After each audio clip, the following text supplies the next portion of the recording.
Magnus on fire. That was pure destruction by the world number one. This is how the game opened. A steady, solid Nimzo Indian defence invitation from Jan Krzysztof Duda, Polish number one, and he's playing against the beast, the number one in the world himself. It's Magnus Carlsen. It's a brand new Champions Chess Tour event, the Chess.com Classic, and this is pure destruction. Magnus Carlsen just changing chess right now. I'm going to show you 20 moves of crush with the white pieces, then a hammering on MVL. This is unreal. So Magnus goes knight f3, we get d5, and now pawn g3 starts the Catalan variation, named after a chess playing cat called Alan. Very few people know that except subscribers of epicchess. Now we see takes on c4, and it always seems very counterintuitive to me to open the long diagonal. Why would you do that? Well, sometimes, you know, black cementing that pawn, fighting back, bringing the bishop themselves, and you do win a pawn. Sometimes white tries to win it back with the queen, but here we see a check played. Magnus interposes with the knight, and now both players castle. Quick king safety fist bump, done the proper way, not like this COVID malarkey. Are they coming? Are they going? No one had a clue. Now we see the knight develop, and it blocks the c pawn but pressures the center. Pawn a3 from Magnus. He hits the bishop. Very insightful commentary as always here. It drops back, retaining that bishop pair, and Magnus now takes control of the center with that big pawn army, taking those key squares. Pawn a6, and it looks for some expansion. h4 now played, modern chess at its finest here, and the best plan, according to the all-powerful engine, is to bring the knight to the outpost on b3. But Duda plays the very natural expansion with the pawn, sets up that great pawn chain on the queen side there, and after pawn e5, Magnus shows his aggressive intentions, because this pawn now spearheads an attack. You've opened the b1 h7 diagonal, the knight sometimes rotates from e4, knight here, queen's coming, and this is the beautiful point of pawn h4, that when the knight jumps,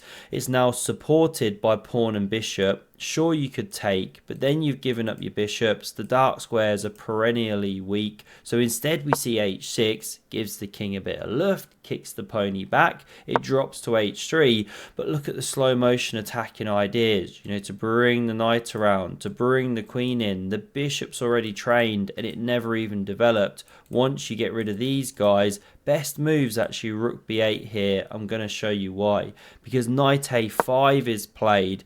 I mean, earlier on it was the best move, now no longer. It's pretty depressing, right? It's like being the best artist in the entire chess world when suddenly along comes Ding Ross with these incredible watercolors. What to do? You're now second best, and the problem here is that you've moved the knight there but taken pressure off the center. So after queen g4, x-ray attack on the king, bishop takes on h6 threatened, the monarch now sidestepping, queen h5 renewing the threat to just smash through to everything. The defense which Duda has to find here is queen to e8.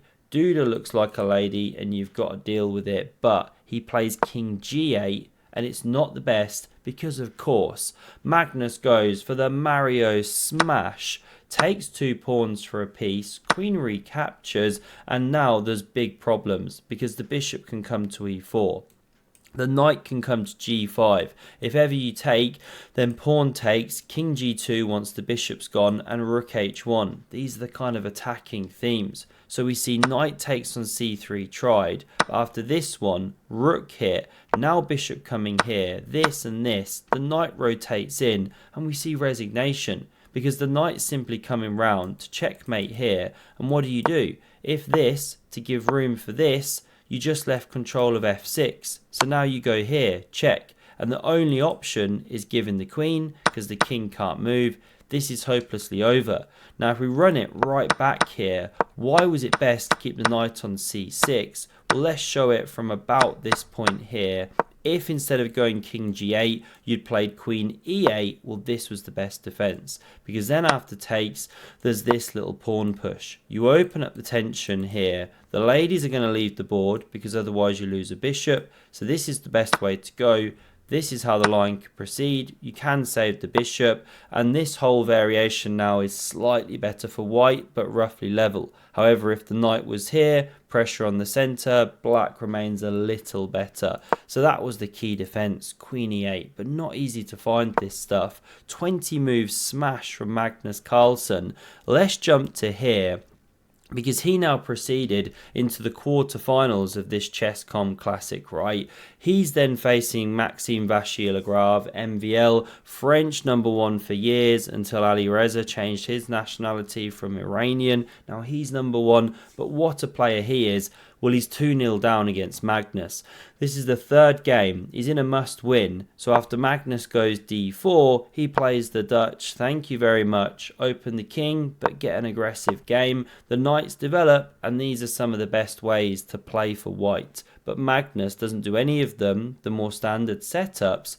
He plays bishop f4, the London system against the Dutch defence, one of Magnus's absolute favourites. You know it's true, he wrote it on the blackboard, and after pawn g6, preparing to fianchetto something, e3, sanity prevails, and Magnus explodes the board with c4, met by d6, one day hoping for this perhaps.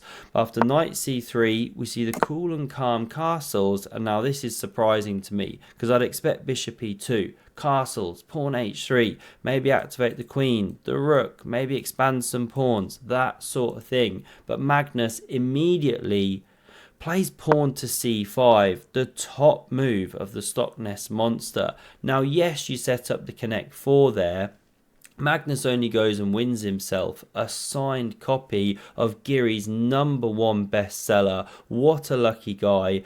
Other meme ideas tonight included a game of chess against Darth Vader and a gmhands.com premium account win. Too many ideas, too little time, but this one just looks strange to move another pawn, not develop, but it is actually good. You know, this is kind of positional suicide. Bishop comes streaming out here with check, king goes, and you've just got a great grip. Plus all this pressure here once the queen's not defending, this sort of thing. So no captures played. Instead we see pawn h6 looking to expand in future. Now the check is played. You could go e6, but king h8 also good. Magnus now gives the bishop some room, anticipating g5. The knight develops. Now castles. Knight e4 creates the tension, and so Magnus does now take on d6. Pawn recaptures. He voluntarily drops back, and taking isn't actually such a bad idea. Then you go for some activation with the other pieces, but not played. We see queen e8 immediately. You know, sometimes you get g5 and you spin round to attack, but here Magnus just embarrassing MVL with knight d5. He's threatening to go to fork Paris, so the queen has to meekly slide back, cover the square, tail between legs, and now after the cannon blasts onto the open file, X-ray attacking that pawn, the pressure is building. Bishop d7 selected as a standard developing move, but g5 should have been played immediately, and Magnus turns the screw before MVL can get too comfortable. b5's on the way, and now you really do have to play pawn g5. The reason is subtle. In the game, we see the immediate knight e7 looks really natural to challenge that strong piece, open the eyes of the bishop, maybe prepare pawn c6, but there's a weakness of the last move, and it's the fact that the queen no longer controls this square. So astute here, Magnus Carlsen plays knight h4, and it's a devastatingly strong move because you have a simple threat to take this pawn if the knight is captured. You throw in this intermezzo, sometimes called a Zwischenzug, the German way, and what to do with the king. You know, if you step up to attack, now you take with check. Queen goes and you win back your piece, plus you got pressure here, plus you've won a pawn, plus the king's getting ripped to shreds. Very, very bad. So you cannot take here. And if you try something else like g5, well, you throw in this one. queen takes, and then you're in trouble, losing the queen, royal fork. If you do this one, then you chuck in this, I guess. Really bad stuff. So we see king h7 to cover the pawn here, but it allows Magnus to now uncork a brilliant move. I mean, he's just playing with his prey, right? You know when the orcas, the killer whales, are just like playing with the seals. It's just horrible to watch when you're watching those nature documentaries. I mean, this is what bro's doing right now out here. He's doing it to Duda. He's doing it to MVL. Just bullying these super grandmasters. The move to play is knight takes on c7. Just a crusher. Because if queen captures, there's this discovered check. Take the bishop, but win the queen. That's 2 minor pieces for a queen. It's no good. It's too much. So instead, MVL tries rook c8 here. Obviously, that one was attacked. Now we see knight e6. You just didn't have time to get out the forking way. Yes, you can capture, but now you've given up your bishop pair. The rook is attacked. That one has to take. Now white's got control of the only open file, and after pawn d5, it was really getting difficult anyway. Magnus invades with the queen. That is a strong queen. You have to deal with it. It's chopped off the board. Listen to Gary the Goat just bleating away. He absolutely loves it. Now we see bishop takes here and rook f6. Yes, you get the rook lift going, but to what avail? Because the bishop hits here. Those ones just cutting the board. Now we see the knight activate. The pawn pushes forward. Knight saved. Hits another pawn, but Magnus uninterested. He centralizes this bishop. Hits the rook, which saves itself. Hits that bishop. But once it hits the back rank here, it actually forces a resignation. You know, sometimes you're just miserable in your moribund state. What to do with the rook? Say you save it. Well, guess what? You drop a pawn here.